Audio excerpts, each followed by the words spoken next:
On today's Out of Office Bros, we discuss college football realignment, the death of the Pac 12. We have our Sco Buffs predictions and also our Broncos predictions. And as always, we will talk about the latest episode of Hard Knocks. Today's Out of Office Bros. Thanks for listening.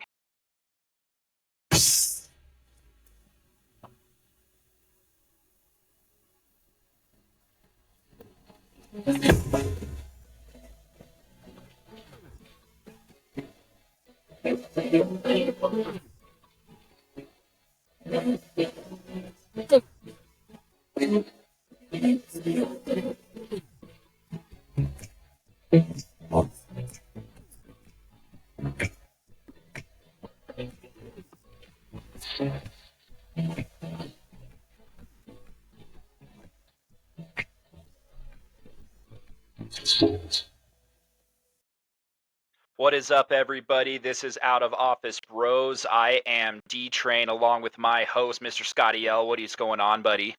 How we doing, D-Train? Oh, hanging in there, pal. You know, another day, another dollar, as they say. Oh, I'd love to hear that. Love to hear it. Football is back. It absolutely is. And you know what? You know what it always is for me is when we get to this time of year, all the predictions are starting to come out. We have Hard Knocks airing for the first time last night. Like even here in Colorado, there was a little bit of a chill that came through on Monday and Tuesday that really started to make it feel like fall. I know everybody is starting to get their fantasy football drafts planned. Yeah, baby, football's back. We're finally through that long, cold summer of just baseball to deal with. I'm like a kid on Christmas right now. This is just fantastic. Oh, absolutely, absolutely. Well, something that that I wanted to bring up that has kind of been big in the news lately, especially in the college football world, is is realignment. And I don't want to call it just college football realignment, even though we all know that that's exactly why these schools do decide to switch. Because let's be honest, football is where the big money is that is bringing in the most amount of money for these schools. So I guess let's kind of start with. I mean, is the Pac-12 dead? Yeah, yeah, it's dead on arrival now. I mean, we're the Pac-4 at this point. It's the Bay Area schools, which we'll see what they even do, and then Wazoo and Oregon State, which honestly came out the biggest losers of realignment in general. Yeah, yeah.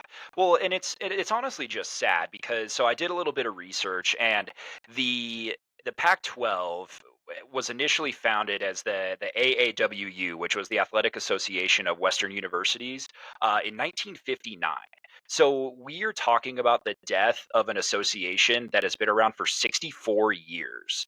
And I think that you can potentially blame the two schools that left or that announced that they were going to be leaving and in the early part of last football season, which is UCLA and USC. Oh, absolutely. Absolutely. They were the catalyst for the Pac-12 dying, but let's be real, that's not the reason for college football realignment. We've seen this happen before. We've seen it for ages now.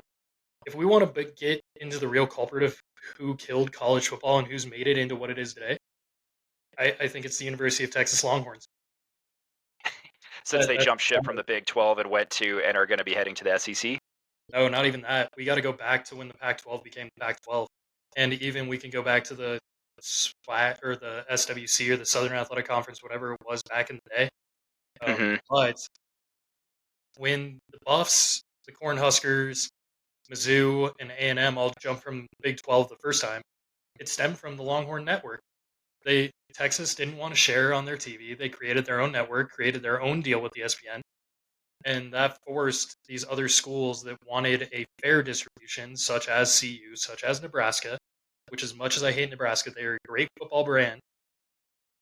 They left to go get their own piece of the pie, and at the time, CU made the right call, I think, in going to the Pac-12 from an academic lineup. I think we lined up very well.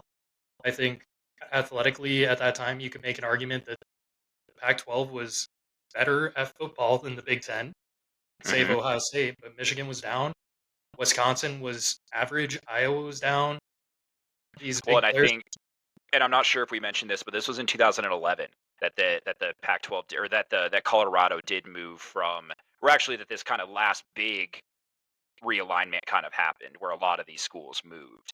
Um, I do like the fact that it almost seems like we've built a little bit of a foursome between us, Utah, and then the two Arizona schools by making this move together. Um, but I think you're absolutely right. You go back to the Longhorn network, and at the end of the day, like that is how these college football programs are going to be able to pay for stadium upgrades, equipment room upgrades. I mean, there's yes, Recruits. there's alumni donations. There's so many other things. But what was the how much was the amount of money that CU got for joining the Big 12? For joining the Big 12, we're going to be a full revenue share partner at a little over $32 million a year, right around there. Hmm. It's, you know, it's an interesting conversation on realignment, right? If you go and listen to people that are far smarter than the two of us, like Joel Klatt, Scobot's Joel Klatt, but he kind of broke it down in a great way of, you know, they initially thought there was going to be a lot more money out there, both the Big 12 and Pac 12. Pac 12 aimed really high for a number that just wasn't there. And he broke it down where these TV negotiators, essentially ESPN and Fox, understood that the deals they were giving the SEC and the Big Ten were going to kill a conference. They were. The Big 12 and Brett Yormark, their commissioner over there, made the right call. They went in, they got the deal done. They swept the legs out from the Pac 12 because last year at this time, we all thought they were DOA. They were dead on Right. arrival. The Big was done. Yeah. And the Pac 12 was going to survive and be the, you know, third power conference because let's be real, the ACC doesn't count. And honestly, the Big 12, Pac 12 were fighting for that last spot. And Yormark won out. And Larry Scott, Limo Larry, screwed the Pac 12. And then George Klikov came in. Terrible situation, understandably. But he didn't do anything to remedy it. Like, Pac 12's dead. It sucks. I, as a fan, would rather go on a road trip to Seattle or Eugene or LA just for the not even the game day experience because we all know that's going to be terrible outside of Oregon, but it's the destination aspect of it. Like Right. it was a destination conference, and now we're going to Lubbock, we're going to Waco, we're going to what Stillwater, Oklahoma, not even Norman. Yeah, I think that's where Oregon State is, or Oklahoma State, excuse me. Yeah, I think it Yeah, is in Stillwater. so Um, it's just dead. It's sad, but yeah. Well, and do you think that there's any hope in salvaging the Pac-12 for, like, I mean, the four schools that are remaining? Um, do you think that Stanford, Cal, and then Washington State and Oregon State, do you think that they're able to pull any other schools in that might be able to maybe say do maybe a Pac-8 or something like that? absolutely not. If I'm Stanford and I'm Bernard Muir, their athletic director, what I'm doing right now is I am begging the Big Ten with everything I've got. I'm giving them my IP on the academic side. Hmm. I'm doing everything I can to get in there because the Big Ten's next natural expansion, I think, is going to be Notre Dame. It just makes way too much sense. You've got their natural rivals with USC, you've got Michigan, Ohio State. Stanford's their last outstanding rival. I think they need to go Big Ten or they need to go independent. And that's the only answer for their football program. Going independent, we can get into what that means for the Olympic sports, which is where Stanford really thrives. They Right. are the Olympic sports school, but they just have to find a conference for the rest of those sports, which isn't a big deal. Notre Dame does it; they're fine. Um, Well, and isn't Notre Dame, aren't they only independent in football, but then they're in are they what conference are they in for every other sport? they're ACC, Big East. They've been in both, so Notre Dame is given the blueprint. The only thing I see is Notre Dame is able to get a massive TV contract, like $50 million a year from NBC just on their own, and I'm not sure Stanford has that brand, but Stanford's also well endowed. I mean, literally, I think they're the largest endowment institution in the country, so they could do it. Cal, I see Cal either folding athletics entirely because it's Cal Berkeley, or dropping down Mountain West, Big Sky. Um, Oregon State and Wazoo. God bless them. They're going to end up in the Mountain West playing Colorado State, Boise State, all those, the little brothers. Yeah. But I mean, so I guess why don't they do this? Why don't they make it regional for every other sport? Right, because other sports play multiple times a week. You're traveling a ton. For football, it's not that big of a deal. But what if you were to take all the other sports and do it regionally? So, maybe you have it's basically kind of divided, in parsecs throughout the country. So then student athletes aren't traveling as much, because remember, it's student athlete. But if you're traveling this much for athletics, how are you able to get any school done? Well, you're not. And that's the biggest fallacy in the world is that the NCAA actually cares about these athletes. They don't. Like, let's call it what it is. It's a business. I mean, every year off of March Madness, they're making over $1 billion off that tournament alone. The college football playoffs is also generating over $1 billion, and that was before it expanded, which happens this year. Can't wait for that. But the fact of the matter is like, hey, what you just described was these conferences. When you look at it originally, the Hmm. Big 12 was originally, Texas, Oklahoma, Colorado, and Kansas and the surrounding states, right? It was that kind of corridor. The Pac-12 was originally the Pacific Coast. I mean, it was Washington, Oregon, California, Arizona. The Mountain West has always been regional. All these conferences always have been regional until you started seeing this realignment, this expansion. When the Big Ten grabbed Rutgers and Maryland, that just went on to show you like the regions are dead. SEC is the only one that and ACC to an extent are the only two that really make any sense whatsoever. But even then, it's the regional aspect is where this all started. It was Yeah, originally those regional rivalries, which made it fun, right? Like, back in the day, people could drive to their conference games. Like, right. you could have road tripped from Boulder to Lincoln, Nebraska as students really, really easily. But money talks, money gets in the way, and college sports is dead. Well, it's not Yeah, dead. We're going to enter a new era, right? Like, yeah. I think That's what it is. in the next 10, 15 years, we're going to see a Power 2. Big 12 will crumble. They're, the Big 10 and the SEC will take the teams they want from there, and then you're going to see basically a tier almost like soccer in Europe where you've got that top tier, and that's the Big 10 and the SEC. It may turn into more of like an NFL style where you have two conferences. Honestly, at this point, it wouldn't shock me if they rebranded it like the All State and the Progressive conferences because Mm, the sponsors are going to get in there, and whoever's left out, sorry, maybe we see relegation become a thing. Like, how long does the Big Ten hold on to those bottom feeders like Northwestern or the SEC with Vanderbilt? How long? Who knows? But it's going to be different, man. def- It's going to be yeah, different. def- def- definitely something that could happen. Well, I guess in our final year of being in the Pac-12, what do you imagine is going to be happening with our Buffs this year? Oh, Um, let oh, me let me let me just read you off a couple of notes that I took earlier from some of our I don't know. I don't want to say counterparts because we're definitely just starting out this podcast, but some other experts, so to speak. So, um, couple of people. ESPN has the Buffs going getting dead last in the Pac-12. Um, the Athletic has us going 11th in the Pac-12. CBS Sports has us under 3.5 wins. I know that a turnover doesn't happen overnight, but you've got to think, looking at the Buff schedule, that 3.5 wins, you got to take the over on that, right? I am hammering that over. That's the mortgage on that over. And here's why. All right, let's run down the Buff schedule real quick. Okay. So first couple games, right? Let's see, we're at TCU. Yep. That's going to be a hell of a lot closer than people think. I'm going to tell you that right now. And here's TSU why. TCU was in the college football playoff last year.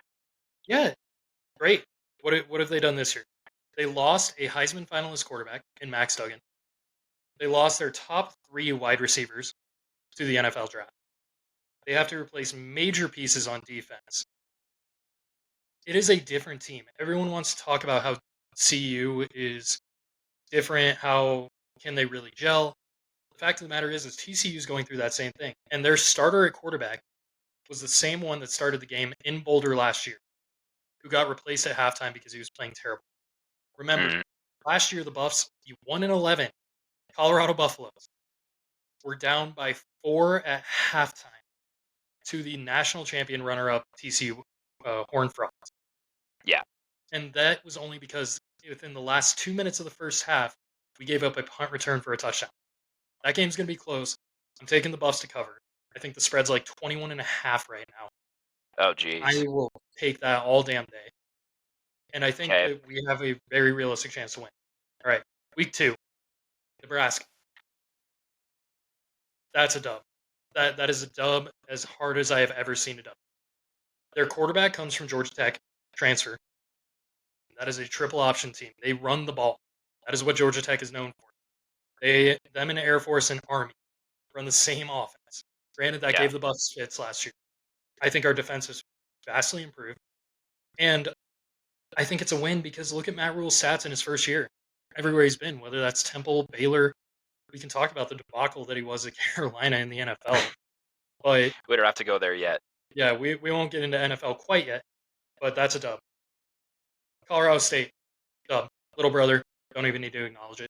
It's a win. At Oregon, that's going to be a loss. They're too good. If we were in Folsom, I think it's a game. We're not. We're not in. Barring 2016, we don't do well there. It's a loss. USC at Colorado, trap game of the season for the Trojans. This one, we finally get them. Caleb Williams is a beast. He's going to be the number 1 overall pick. Shador Sanders is an NFL quarterback. We have Travis Hunter.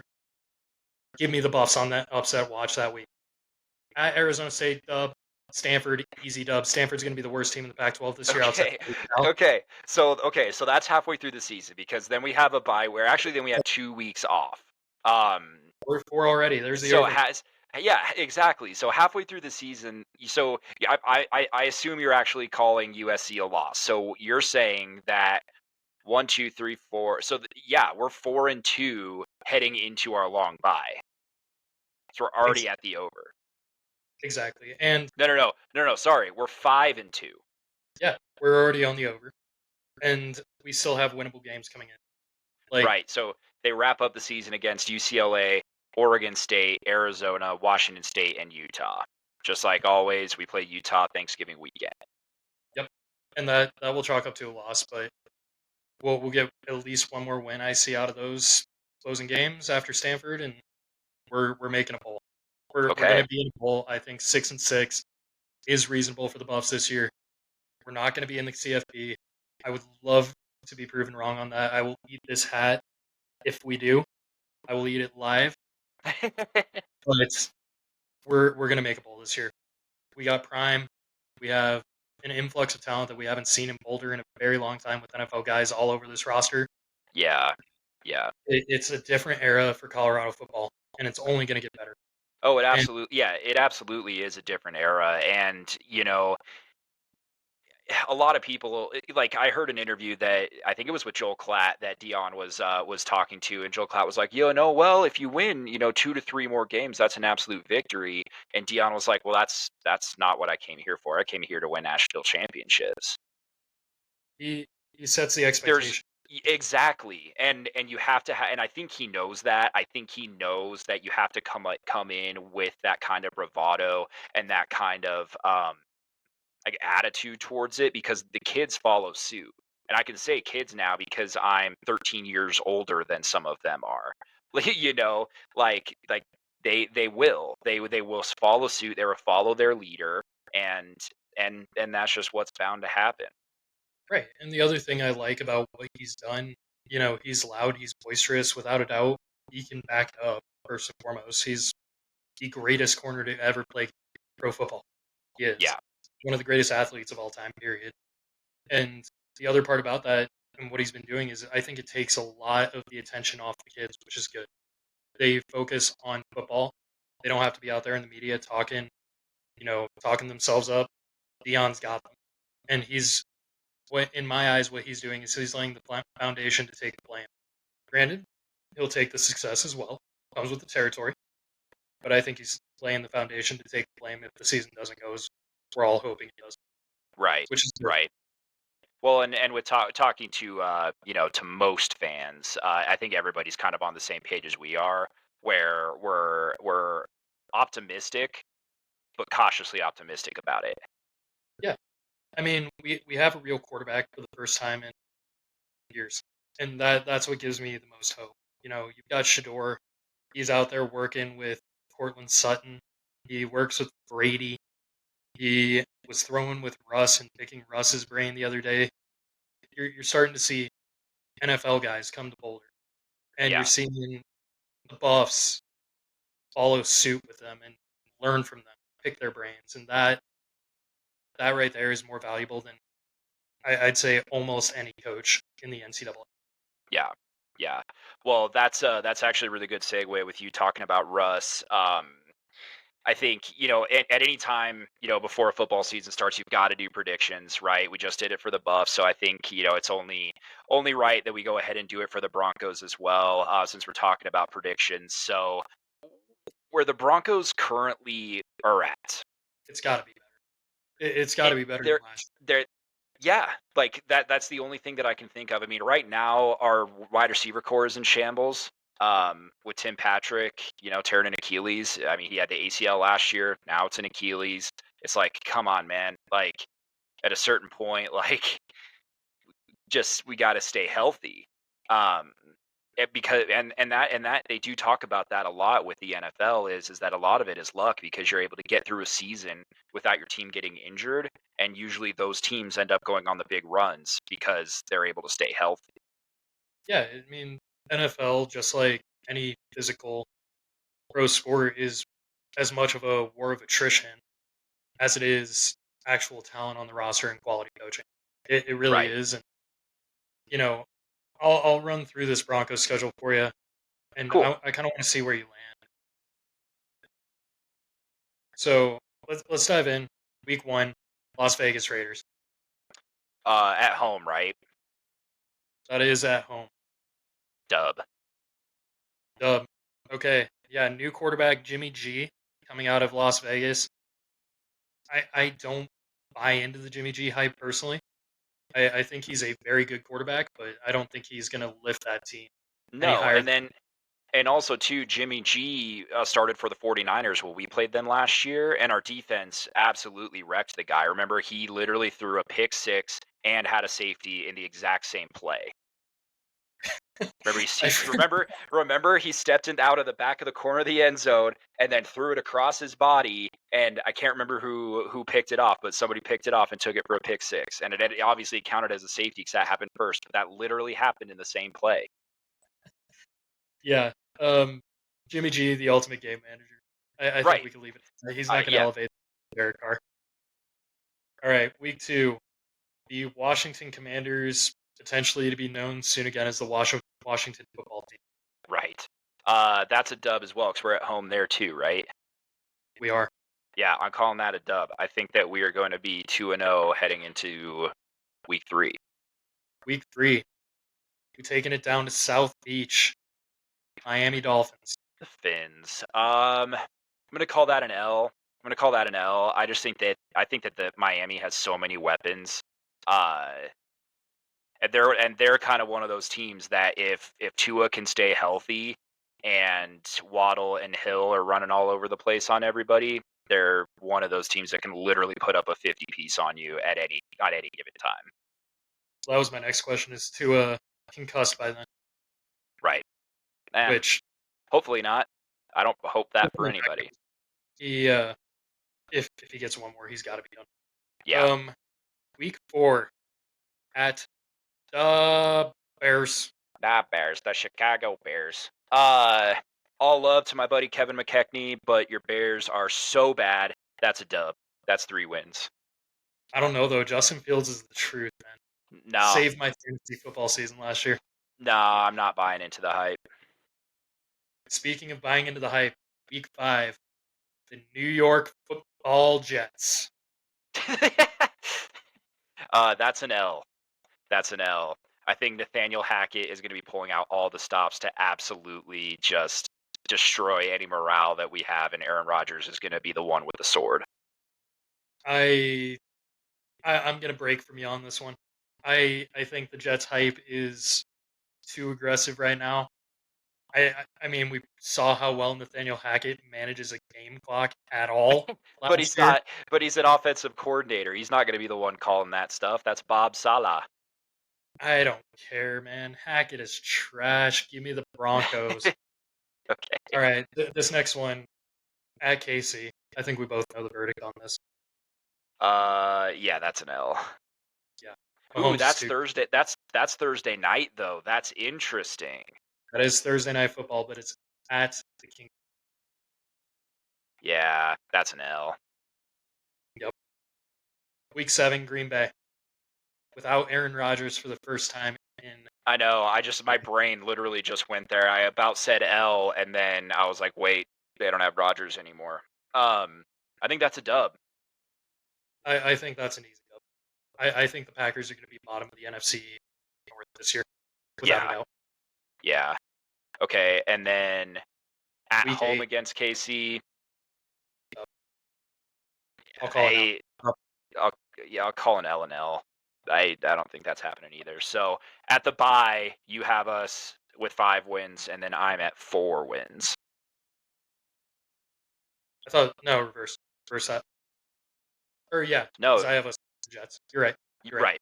Yeah, Yeah, I think the Jets are going to be overblown this year. They'll compete for a playoff spot, but they're not going to roll into Denver in yeah. Week 10, coming out of the bye week. And God, do we need it before this matchup? Buffalo Bills, I think that so that's prime time, right? We're playing that on Monday. That's Monday night. Monday Night Football, 6:15 kickoff now.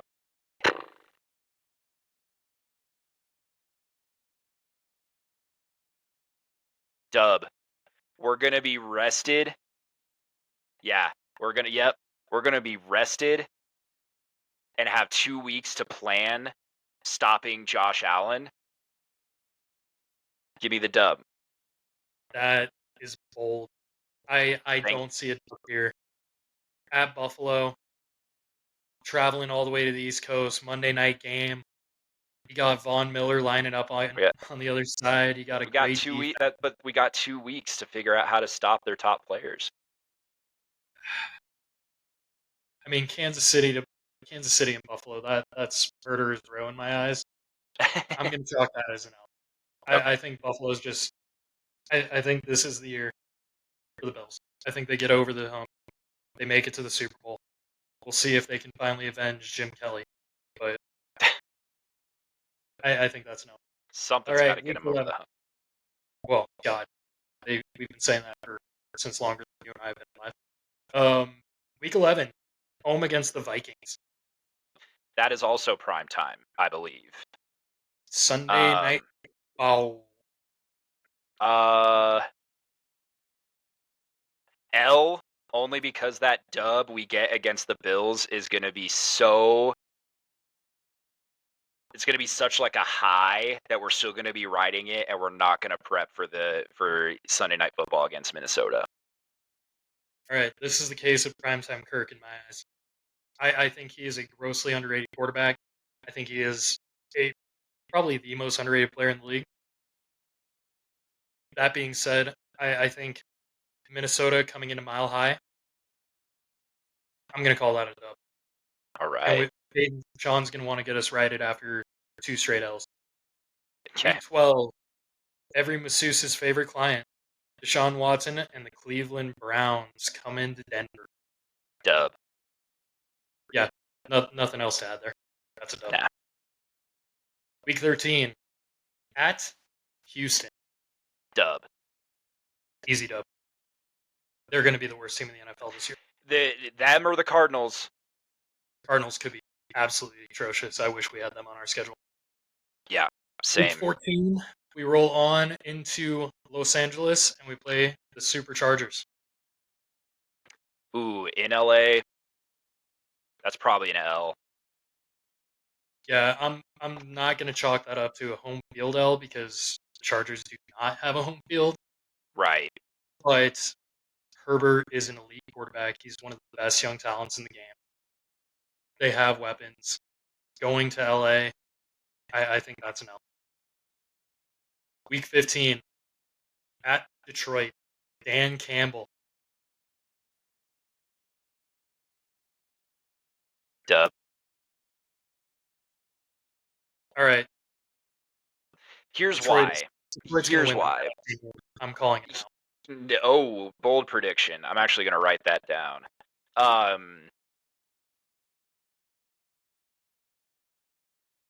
the Lions are going to Lion, and I think that there's something to be said about that, especially at the end of the season with only 4 games left to go. But you went away from Jets going to Jet. Yeah. It's an entirely new offensive system.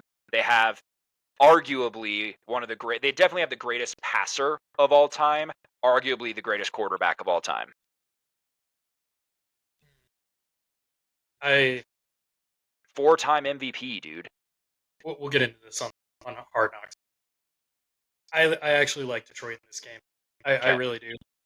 I think their defense is rock solid. Their offense started clicking a little bit late in the year last year. I'm a big Dan Campbell fan. He is the ultimate football guy.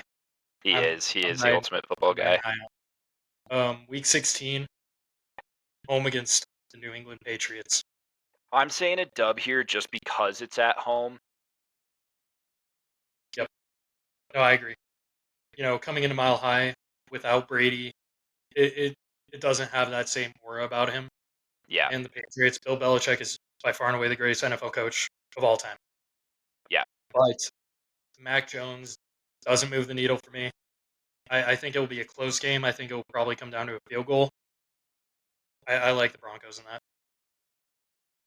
All right, final 2 weeks of the season. AFC West divisional matchups to round out the year. We have on New Year's Eve, San Diego Chargers, or LA Chargers, apologies, coming to Mile High. Hell say that. Casa San Diego. Go fuck yourself, San Diego. Truly, I think we lose both games to the Chargers. I think we lose both to the Chiefs and the Chargers, but I do think we beat the Raiders both times. I think we go 2-4 in division. Okay. I think we do lose both to the Chargers as well. I think they're just a half step ahead of where we are right now, which is fine. We were light years ahead of them for years. Yeah. It's their time. Sports is cyclical. I will differ. I think we lose in Vegas week 18. You've seen it with hockey. You've seen it with the NFL. Teams that should win in Vegas roll in there, they lose. It's the Vegas hangover. It's young pro athletes with endless money. I think we probably dropped that last game of the year. Hopefully, it's because we have secured a wild card spot, and we not can with not with your schedule. I just totaled it up. I'm being hopeful. I think So honestly, the Chiefs win the division. The Chargers take a wild card spot without it. yeah. So the way are you calling it that we're going to get third in the division? Yeah. Okay. Yeah, I think we absolutely get third. Okay. So where we ended up, I finished with a 10-7 record, thanks to a couple of bold predictions there. No, wait. I only said that we'd. Sorry. 9-8. I counted that we beat the Chargers and Raiders on there twice. So I've got us at 9-8, and then you've got us at 8-9. So we're basically in the same ballpark. Swing one game. And I think that's reasonable, right? Yeah. Like, But here's the difference is that potentially a 9-8 record, you could get into the wild card. 8-9's not happening. to let the Marshawn Lynch of the Seattle Seahawks years ago. Right. Beast year, I think they were 7-9. It was back Yeah. in 2016. Right. But that doesn't happen very often. It doesn't. Division's got to be trash. Yeah. I think we play in probably the toughest division in the NFL. We really do. it's there's going to be toss-up games. I could see us winning anywhere from 11 games to 6 games realistically. There's Yeah, that big margin, I think. yeah. It's going to be a Well, tough year. I think Sean Payton is a great coach and is someone who I think we improved by 3 games just with him yeah, over Hackett. right. Well, and it's also kind of tough for us too to get like super hyped, I think, especially because we didn't have a first round draft pick and won't for a while. So it's not like we have the hype coming in of a top 5 draft pick being like, "Oh, this person's going to turn around the franchise." Um Right. and we won't have that until 2025, which is unfortunate. Yeah, it really hurts coming off of last year too, Yeah. where it I think we all knew about 4 games in that it was a hopeless season. You're the Yeah. Colorado Rockies, where it was just game over. I'm still gonna watch, but I'm not gonna get emotionally invested because they were so pitiful to watch last year. Yeah, I'm right there with you. It's hard to get excited. My Well, like God, and you like usually for Broncos games, like my wife like hears me, like I'm screaming at the TV, I'm yelling, I'm doing all of these things. About week 8 or 9, I was silent because I was no longer surprised by anything, what good or bad. I mean, she was like, "This was the quietest I've ever heard you during a football season," and she would say that Sunday after Sunday. one thing I'll say is thank God I was living in California during that time because I only got about 50% of the Broncos games on Yeah, TV, so I couldn't watch. I was hanging on to Red Zone, but it can't be worse. Nathaniel Hackett did such a terrible job. yeah, I mean, that was Sean Payton said it. Like that was the worst coaching job in NFL history. yeah. I have never seen something so poor. Well, and so I mean, what happened that Sean Payton had decided that he had to talk some smack about Nathaniel Hackett over this past week.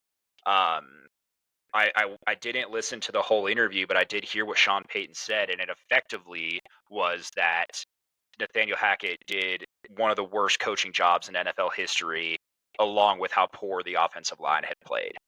Do Because you he think? Do you did. think that? Do you think it was? I mean, was it a direct dig that Payton was trying to go for? Yeah. I mean, maybe. I think that he probably walked into the facility, took a look around, and was like, "What the hell happened here last year?" Yeah. I mean, he's also probably he's probably super used to running a tight ship. And so coming into somebody else's mess he's probably just like, "Whoa, what in the world?" Yeah, I think he had a similar reaction to what we saw in Boulder with Dion. Where it Yeah. was like, "My God, this is a poorly coached team. We may not have the horses to really compete, but we can find out." Yeah. And it's harder to clear in the NFL than a first year college coach, but I think the talent is on this team to be a wild card contender for the Broncos, and we'll have to see past that. Yeah. But it cannot be worse. Nathaniel Hackett, I mean, God, he couldn't manage a game clock better than a 6-year-old playing Madden. Mhm. He let Russ be more of a celebrity than a quarterback, which I think was the core essence of our problems last year. And Yeah, by like giving him his own office and own bathroom, everything. yeah. Dude, you're the quarterback for the team. You set the standard. Well, you've got to be present with your team. And that's exactly it because like if like every Hall of Fame quarterback is supposed to elevate a team, and I couldn't tell you at one point where I felt like, "Oh, Russ has got this." No, no, I couldn't And feel that. actually, you know what? I did. It was week 1 against Seattle. I felt like Russ had that. And due to poor clock management, he didn't even get a chance to throw the ball one time. We decided to elect for a 67-yard field goal, however freaking long it was. Absolutely terrible coaching job. It was at Um, that point that we knew that the season was going downhill. Speaking of elevating quarterbacks, let's go on ahead and pivot to Nathaniel Hackett's new team and their brand new quarterback, Aaron dude, Rodgers, New York Jets. Nathaniel Hackett's goatee, you mean, coaching everybody? What the hell is that? You got He me, looks like man. that dude who wears the wraparound Oakley shades and drives a lifted truck and posts on Facebook about how the libs are ruining the country. Right. Like, He looked my like God. yeah. I was honestly curious as to what was going on there, but I'm not one to talk. I always try different stuff with my facial hair, so maybe that's all it is that he's trying to do here. But dude, Aaron Rodgers. I personally have never had a problem with Aaron Rodgers. I feel like some people think that he can kind of come off as brash, arrogant, rude. At the end of the day, man, like if you truly elevate a team and you truly make them better, I will watch your game over another team where there's some dog shit quarterback play. Yeah.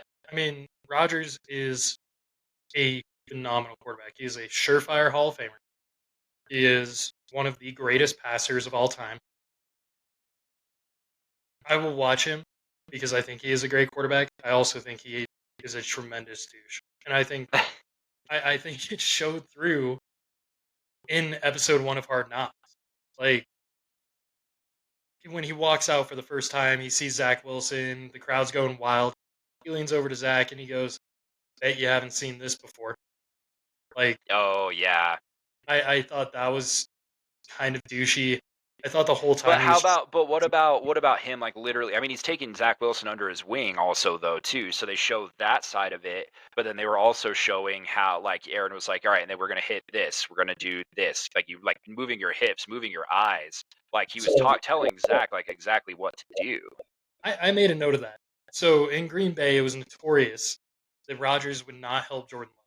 Yeah. He refused. So I'm wondering if that's legit and he's turned over a new leaf. Maybe the ayahuasca that he was doing all off season Mm. is transforming his mental state. Who knows? Or maybe, and this is more my thought, he might be doing it for the cameras, man. Like, you, that whole episode 1, I just got the vibe that he cared more about the cameras than he cared about training camp. He was talking to the filmmakers. I've never seen something like that, and I've watched Hard Knocks since I was a freshman in high school, where they're spending that much time during practice talking to the film crew. I wonder if that was about repairing his reputation of not being a great teammate, Mm. more so than, or at least to the guys under him. I think you saw Quinn Williams being excited, defensive guys being excited. I wonder. The defensive coordinator was like, "We are gonna be in every single game because of 8," which is Oh, I Aaron think that's Rodgers' new accurate. number. I think Yeah. that's fairly accurate. I I don't know. I'm still not a Rodgers guy from a personal perspective. I love watching him play football because he is a great quarterback. I just think he's such a tool, man.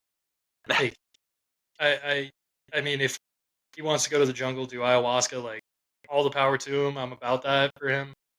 But good lord, dude, I think he was just such a tool. And they have some interesting characters on that team. I think Solomon Thomas is going to be one of the stars of Hard Knocks this year. Yeah. One of my When he was favorite. talking about going to Broadway and bringing some of the other defensive linemen, and he's like, "I don't wanna invite you. I think you're gonna be I wrote talking the entire time." I wrote that down. Solomon Thomas, big musical guy. Yeah. Love to see it. As Love someone to who see is a musical guy, holy shit, that was awesome. absolutely, man, like, I wish Solomon Thomas would invite me to go to Broadway with him. Oh, dude, I would go see I'd that. I'd do a Broadway bro down. Oh, 100% I would bro down with Solomon Thomas at a musical.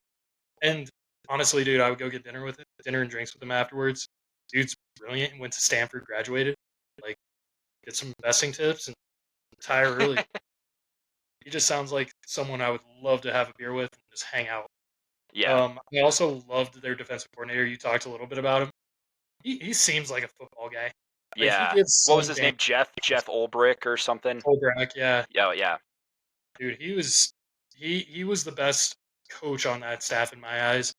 I love Salah. I think he's a brilliant mind. I think he's just very low energy. I thought his opening script seemed a little bit off of script, like he was De well, rehearsing it. de definitely scripted, potentially for Hard Knocks, is almost what it seemed like, oh, you're trying to, make some euphemism that didn't really make any sense about, Eagle and like, Arrow. you're like y yeah, like, you're an eagle and how other teams are gonna try to kill you, so you just gotta keep flying higher and higher and higher. Like, I get it, but yeah, I feel like you could have done a lot more. Yeah, like I respect Salah. I think he's brilliant, but How about when they threw a lowering little? to How about when they threw a little Ed Sheeran in there when they were doing Aaron Rodgers highlights? Ooh, I love it when you do it like that. When you're oh, I closer. was vibing to that. I was vibing on the couch. Like that song's a banger. It It really is. absolutely is. And I'm hyped. I'm going to see him here in Denver next weekend. Tickets were very cheap. Surprisingly, it was like $130 for club level. I think it's Oh, 45 to nice. get on board, not Taylor Swift. So I was vibing to that. But to bring it back to the coaching staff, like Salah's, you can tell he's brilliant. I think he's just kind of a CEO guy. Olbrich, football guy. Nathaniel Hackett, can we also get him a bigger T-shirt? Dude was rocking a schmedium the And he entire and he episode. looked like he was like absolutely like flexing, like his tricep like looked like it was like flexing out of the like frame almost like it's like, dude, What are you maybe doing? maybe maybe you just get what you get. You know, they just give you like a little box and they're like, here you go, hope it fits for the coaches. No, dude. When I was a student manager for the women's basketball team at CU, I gave them my sizes. And if you think we're as well funded as the New York Football Jets, we were not. Like he selected that size. He maybe went down a size from his original selection because he wanted to look good for the camera. But holy hell, man, be better. Like it is. maybe maybe if he's wearing those smaller shirts, he'll be encouraged to lose a little weight because you can definitely tell he's put on some pounds from week 1 in Denver Yeah, I last mean, year. I tell myself that every March, and Well, here we are in August, and I still got the same body shape. that's fine. Yeah, like I'm all for embracing the dad bod, but dude, get a bigger shirt. For the love of God, that was just like I But couldn't even. overall, I think it was a really good episode of Hard Knocks, though. I think it showed us the ins and outs of where I think that they're kind of going to kind of lead this season. It introduced us to a few characters, obviously highlighted on Aaron, and I'm kind of thinking that they kind of got that out of the way almost, where they were highlighting on Aaron, and now they're going to focus on like they normally do, like they pick an undrafted player to watch that you kind of end up rooting for. I mean, there's a formula, there's a blueprint to how Hard Knocks has been able to do this for almost 25 years, if not more than that. Yeah, So there's yeah, definitely a blueprint for it. But I think it was a good episode. I wasn't as captivated as years past, but I went into this one with relatively low expectations, to be perfectly honest, and it did exceed them. I'm excited about it. I hope that they start focusing on some of those undrafted guys and following the formula, like you said. And I mhm, think you're right. I think they're going to. Um, there's a great cast of characters on this season with Sauce Gardner, Garrett Wilson, Solomon Thomas. I'm hoping we get more of. yeah, Um, Aaron Caleb Rodgers, Williams. Caleb Williams is a hilarious human being too. Like if you've watched any of his other interviews, so I think they're going to dive Garrett, into him a little bit. Caleb Williams. Not Did Caleb I? Williams, the defensive lineman. Shoot, Oh, Quinnen. Quinnen Williams. Yeah, Excuse I me. just always remember him from his draft day when he sneezed and then blessed himself. Yes, yeah. I'll I never love forget him. that. Yeah, So I'm excited. I think it will be a good year. Hard Knocks is always great, and yeah. the most important part of Hard Knocks, that is the signal to me that football is officially back. Oh, absolutely. Absolutely. Football is back. Well, Alec, I think with saying that football's back, I think that that's going to be a great way to end our very first episode of Out of Office Bros. Thank you so much for chatting with me, just talking football, giving our predictions for Buffs and Broncos. No, of course, Dakota, it was a great time, and looking forward to the next episode. Stay tuned. Absolutely. Absolutely. Me too, man. Well, thank you all so much for listening to Out of Office Bros. We'll be out of office again next Wednesday evening. For immediate assistance, please follow us on Instagram, Twitter, Spotify, and anywhere that you get your podcasts. Please be sure to like, comment, and subscribe, and we'd love to hear from you. Best, the Out of Office Bros.